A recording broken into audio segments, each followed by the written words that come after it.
नमस्कार मित्रांनो, rebel star form मध्ये तुमचं स्वागत आहे। तर बघू शकता आजचा विषय असा आहे शेळीची किंवा पिल्लांची केस गळती आणि त्याचे हे 5 मुख्य कारण। मला तर हे 5 मुख्य कारण वाटतात ते मी तुम्हाला सांगतो। पहिला आहे की खनिजांची कमतरता।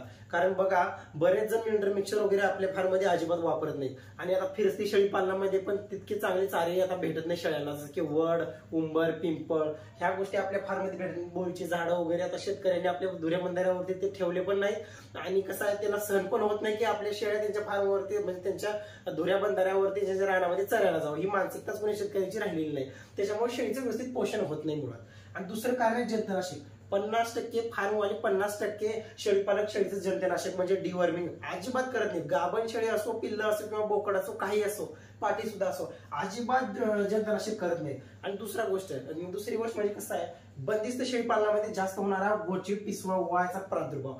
म्हणजे बघा हे गोचिड पिसवा जर एकदा जर तुमच्या फार्म मध्ये जर आले तर एवढं जबरदस्त तुमची बेजारी होणार, ते मग शेळ्या दुसरीकडे शिफ्ट करा, मग 10-15 दिवस ते लगट तुमची फवारणी करा शेळीपालनामध्ये। ते काय रोगर असो काही पण फवारतात, म्हणजे कसं फवार गरजेचंच आहे, ते करावंच लागेल। रोगराई जर तुम्ही जर स्वच्छता जर व्यवस्थित जर नाही जर ठेवली तर 100% गोचिड पिसा होणारच ना। त्याच्यामुळे ह्या गोष्टी तुम्ही फार्म मध्ये अजिबात होऊ देऊ नका। ह्या कारणामुळे तर अजिबात केस गळती झाली नाही पाहिजे। आणि दुसरी गोष्ट उष्णता, उन्हाळा। बघा आता माझा शेड बघा पूर्ण भिंतीनं कव्हर आहे, वरी पत्रे, हात लावलं तर लगेच पत्रा पोळते, मग त्याच्यामध्ये फंगल इन्फेक्शन हो, केस गळती हो, अनेक विचित्र प्रॉब्लेम होऊन जातात फार्म मध्ये। त्याच्यामुळे ह्या पण एक कारण असू शकतं। आणि दुसरं म्हणजे शेळीचं पोषण। शेळीचं पोषण म्हणजे काय, शेळीला माहितीच नाही आपल्याला की मिनरल मिक्सचर कधी आपण देत नाही, कॅल्शियम काय माहिती नाही, लिव्होटॉनिक काय माहिती नाही, मल्टीस्टार, न्यूरोकाइन प्लस ह्या गोष्टीच आपल्याला माहिती नाही शेळीपालनामध्ये, किंवा पिल्लांचं पोषण कसं होतं। एवढं सगळं दिलं तर आपण जंतुनाशक पण करत नाही। तर ह्या गोष्टी जर आपण जर फार्म मध्ये जर नाही केल्या तर कुठंतरी आपल्या फार्म मध्ये म्हणजे पोषणामुळे हे प्रॉब्लेम, पोषणाच्या कमतरतेमुळे हे प्रॉब्लेम होत असतात असं तरी मला वाटतं पर्सनली।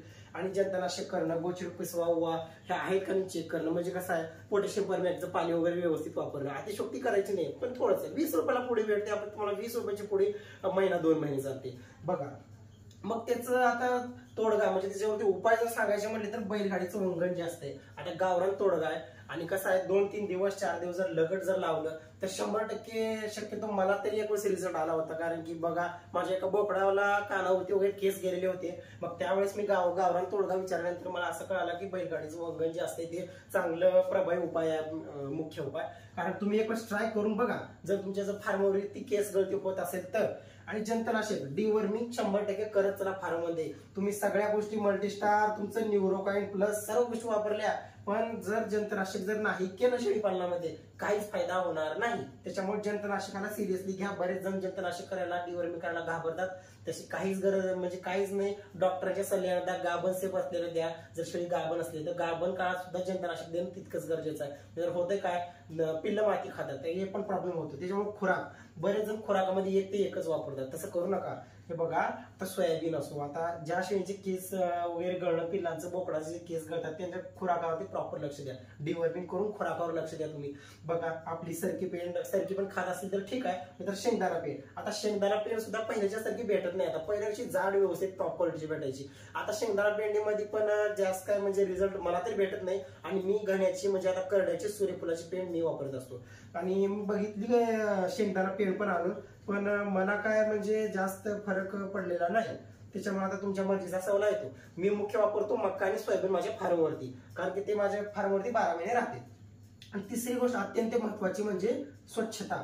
बरेच शेळीपालक आपल्या फार्मवरती स्वच्छता व्यवस्थित ठेवत नाही। मग हे बघा आता बघा गोचिड कुठे येतात, जिथं त्यांची राहायची सोय, त्यांची राहायची जर तुम्ही सोयच नाही केली तर ते येतील का, अजिबात येणार नाही। हे बघा तुम्ही जर लेंड्यात तसंच आहे, ते माशा, ते चिकन, माझा तर बंदिस्त म्हणजे एकदम कव्हर केलेले रूम आहे, तरी पण मी 2-3 दिवसातून धूर करतोय, त्याला आपण पोटॅशियम परमॅक्टच्या पाण्याने साफ करतोय। कशामुळं, पूर्ण भिंतीवरती सुद्धा महिन्यातून एक वेळेस मी सडा मारून घेतोय का, कारण बघा एकदा जरी आपल्या फार्मवरती आली ना गोचिड पिसा तर एवढं बेजारी म्हणजे फार्म बंद करण्याच्या मार्गी लागत तुमचं एवढं, म्हणजे तब्येती सुद्धा खराब होऊन जातात, शेळ्यांच्या वैताग घेऊन जातो। तर ह्या गोष्टी फार्म मध्ये होऊ देऊ नका। तिसरी गोष्ट मल्टीस्टार असो किंवा तुमचं न्यूरोकाइन प्लस कॅल्शियम वगैरे ह्या गोष्टी वापरत चला फार्म मध्ये कंपल्सरी अजिबात। हे बघा कॅल्शियम, लिव्हर टॉनिक, मल्टीव्हिटॅमिन, चांगल्या कंपनीचे मिनरल मिक्सचर, गाभण काळामध्ये शेळीला खुराक, ह्या गोष्टी जर तुम्ही तुमच्या फार्ममध्ये जर असल्या, ह्या म्हणजे काय ह्याला औषधी समजू नका, आपल्या आहारातला, शेळींच्या आहारातला एक भाग असं समजा. कारण बघा पहिल्याच्यासारखं पारंपरिक शेळीपालनामध्ये ह्या गोष्टी भेटत होत्या, आता भेटत नाही. त्याच्यामुळे औषधामार्फत आपल्याला द्यावं लागतं. आणि कसं आहे, बरेच काय आता मल्टीस्टार हे डोसेस जन्मलेल्या पिल्लाला पण, आता समजा आपण जर शेळीला, आता गाभण शेळीला समजा 5 ml जर दिलं तर जन्मलेल्या पिल्लाला पण डायरेक्ट 5 ml पाजतात. मग हे अतिशोक्ती झाली. ह्याचे उठपाटी म्हणजे ह्याचे नुकसान होतात.